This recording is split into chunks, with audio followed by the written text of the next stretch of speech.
बीजापुर मुठभेड़ से जुड़ी ये बड़ी खबर आ रही है। इस वक्त एक बार फिर से बीजापुर में लापता जवानों की तलाश तेज कर दी गई है। 600 जवानों का एक बटालियन नंबर 1 उस इलाके में गया है। ये इलाका खूंखार नक्सली हिडमा का गढ़ है, इसलिए आशंका है कि फिर से एनकाउंटर की भी जताई जा रही है। वहीं एनकाउंटर में घायल जवानों की संख्या बढ़कर 32 हो गई है। 25 जवानों का इलाज बीजापुर जिला अस्पताल में चल रहा है, बाकी 7 घायल जवानों का रायपुर में इलाज चल रहा है। ये बड़ी खबर हम आपको बता रहे हैं। एक बार फिर से बीजापुर में लापता जवानों की तलाश तेज कर दी गई है। 600 जवानों की एक बटालियन उस इलाके में गई है। ये पूरा इलाका खूंखार नक्सली हिडमा का गढ़ है और इसीलिए आशंका जताई जा रही है कि एक बार फिर से एनकाउंटर हो सकता है। वहीं एनकाउंटर में अब तक घायल जवानों की संख्या बढ़कर 32 हो गई है। 25 जवानों का इलाज बीजापुर जिला अस्पताल में चल रहा है, बाकी 7 घायल जवानों का रायपुर में इलाज हो रहा है। छत्तीसगढ़ के बीजापुर में सुरक्षा बलों और नक्सलियों के बीच हुई मुठभेड़ के बाद से अभी भी 21 जवान लापता हैं। इस हमले में 5 जवान शहीद हो गए, जबकि 35 जवान घायल हैं। 25 जवानों का इलाज बीजापुर अस्पताल में हो रहा है। इस हमले के बाद गृहमंत्री अमित शाह ने मुख्यमंत्री भूपेश बघेल से बात भी की है। 9 नक्सली भी इस हमले में ढेर हुए थे और 21 जवान अभी भी लापता हैं। 5 जवान शहीद हुए, 12 घायल हैं और पूरी रिपोर्ट आपको दिखाते हैं क्या कुछ हुआ है अभी तक।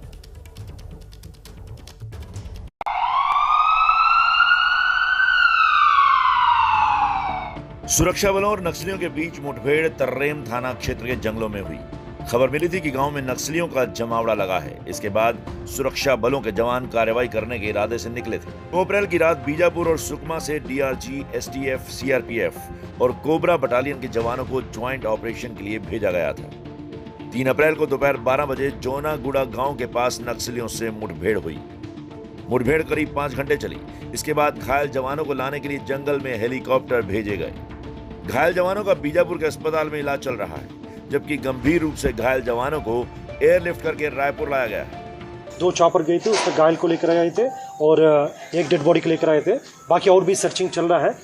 फोर्स अभी भी मैदान में है। सबसे कोई क्योंकि लगातार लगभग 2 किलोमीटर के रेडियस में हमारा पूरा टीम फैला हुआ है। नक्सली हमले में शहीद हुए जवानों पर पीएम मोदी ने दुख जाहिर किया है। उन्होंने ट्वीट करके शहीद हुए जवानों के परिजनों को सांत्वना दी।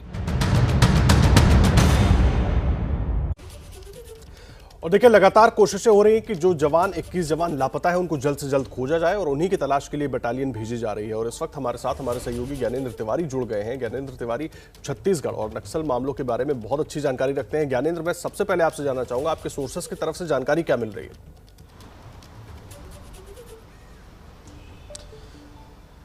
आदर्श, जो सोर्सेस की तरफ से जानकारी मिल रही है वो बेहद दुखद है और बेहद चौंकाने वाली है, लेकिन आधिकारिक पुष्टि चूंकि अभी नहीं हुई है और जो आंकड़ा एबीपी न्यूज़ सबसे पहले दिखा रहा है कि घायल जवानों की संख्या 32 हो गई है और शहीद जवान 5 की ही पुष्टि कर रहे हैं अभी अधिकारी। कुछ भी इसलिए नहीं बोल रहे हैं क्योंकि 18 से 20 घंटे से ज़्यादा का वक्त हो रहा है, या यूँ कहिए कि तब से जो लापता जवान हैं वो जंगल में ही हैं। अगर मान लीजिए उनके साथ कोई अनहोनी हो गई है, जैसा कि हमारे सूत्र बता रहे हैं, तो उनको निकालना कितना ज़रूरी है। 600 जवानों को भेजा गया है। चूँकि ये इलाका बटालियन नंबर 1 के हिडमा का है और ये नक्सलियों का गढ़ है। जितनी बार प्रयास किया गया है यहाँ जाने का, यहाँ अंदर घुसने का फोर्सेस को द्वारा, उतनी बार सुरक्षा बलों का बड़ा नुकसान हुआ है और इस ऑपरेशन में लगभग 2000 जवान गए थे।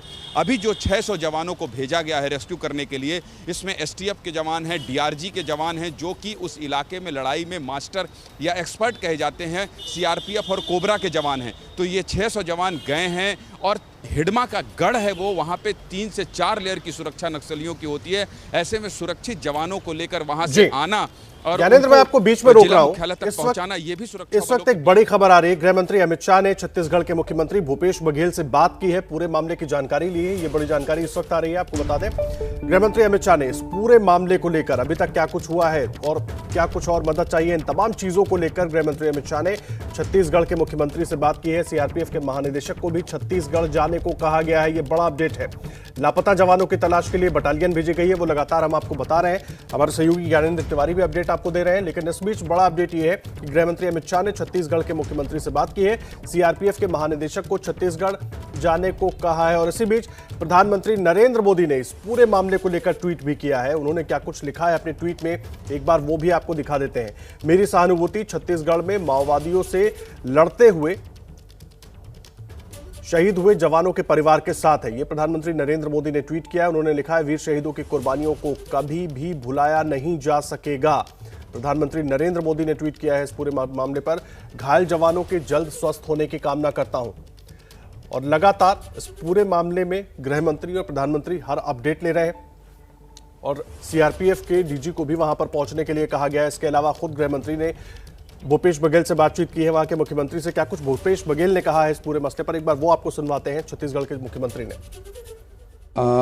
जवान शहीद भी हुए हैं, कुछ जवान अभी मिसिंग है, उसकी सर्चिंग लगातार रेस्क्यू टीम लगी हुई है और लगभग 4 घंटे तक के लगातार फायरिंग हुई है और नक्सलियों को बड़ा नुकसान हुआ है। हमारे जवान भी शहीद हुए हैं, अभी मिसिंग हुए हैं, तो उसके बारे में पूरे आंकड़े अभी आने बाकी हैं।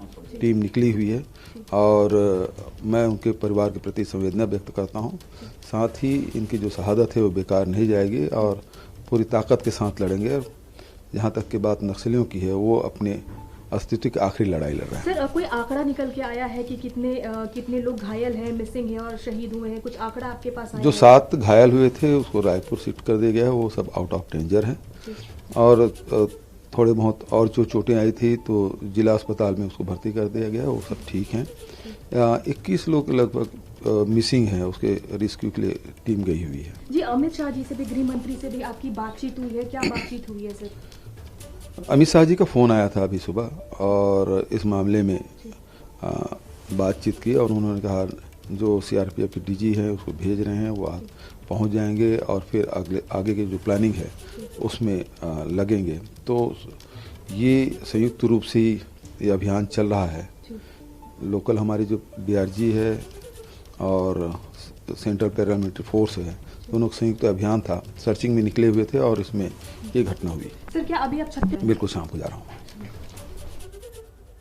तो पूरा जवाब देने की बात कर रहे थे भूपेश बघेल। छत्तीसगढ़ के मुख्यमंत्री ज्ञानेंद्र तिवारी हमारे सहयोगी लगातार हमारे साथ जुड़े हुए हैं। मैं आपके पास आ रहा हूं ज्ञानेंद्र। एक तो सारा अपडेट हमने अपने दर्शकों को दिया है, लेकिन बड़ा सवाल मैं ये जानना चाहता हूं, 600 सैनिकों की और बटालियन तो वहां पर भेजी गई है, जवानों की बटालियन तो भेजी गई है।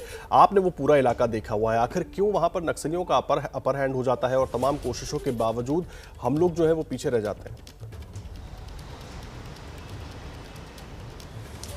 देखिए आदर्श, वो जो पूरा इलाका है वहाँ घना जंगल है, वहाँ सड़क भी नहीं है और पगडंडी रास्ते से होकर नक्सलियों के गढ़ में ऑपरेशन चलाने के लिए जाना पड़ता है। 10-10, 20-20 किलोमीटर जवानों को पैदल चलना पड़ता है और अगर एम्बुश में, नक्सलियों के एम्बुश में अगर जवान फंस जाते हैं तो चाहे वो कितनी भी बड़ी संख्या हो, चूँकि उस इलाके की जानकारी जितनी नक्सलियों को है उतनी जानकारी जवानों को नहीं होती है। कहीं ना कहीं इंटेलिजेंस का भी ये चूक है कि अगर आप बटालियन नंबर 1 के हिडमा के पास ऑपरेशन के लिए जा रहे हैं तो आपको बड़ी तैयारी करनी होती है। तो निश्चित तौर पर ये जो इलाका है, इस इलाके में आप जितने नक्सली चौकन्ने रहते हैं उतना जवान अपडेट नहीं हो पाता है और इंटेलिजेंस की चूक की वजह से इस तरह की घटना हुई है। और दूसरा जो सियासी पहलू है आदर्श, मैं वो भी बता दूं कि मुख्यमंत्री भूपेश बघेल चूंकि अभी असम में है, वहाँ के ऑब्जर्वर हैं, वहाँ की उनको जिम्मेदारी है। ऐसे में बीजेपी ने अब ये भी सवाल उठाना शुरू कर दिया है कि इतनी बड़ी घटना के बाद भी अब तक मुख्यमंत्री भूपेश बघेल वहाँ नहीं पहुंचे। ये एक सियासी पहलू था। लेकिन जो आप पूछ रहे थे वो ये है कि छत्तीसगढ़ का जो वो इलाका है, घना जंगल है, वहाँ पर जब हिडमा के पास अहम बात आप कह रहे हैं ज्ञानेंद्र तिवारी, लेकिन सवाल बड़ा है। इस वक्त हमारी पहली प्रायोरिटी, सरकारों की पहली प्रायोरिटी यही कि 21 जवानों को ढूंढा जाए और इसीलिए पूरी की पूरी 600 जवानों की बटालियन को भेजा गया है। तमाम अपडेट इससे जुड़ा आप तक पहुंचाते रहेंगे। बहुत धन्यवाद ज्ञानेंद्र आपका इस पूरी जानकारी के लिए।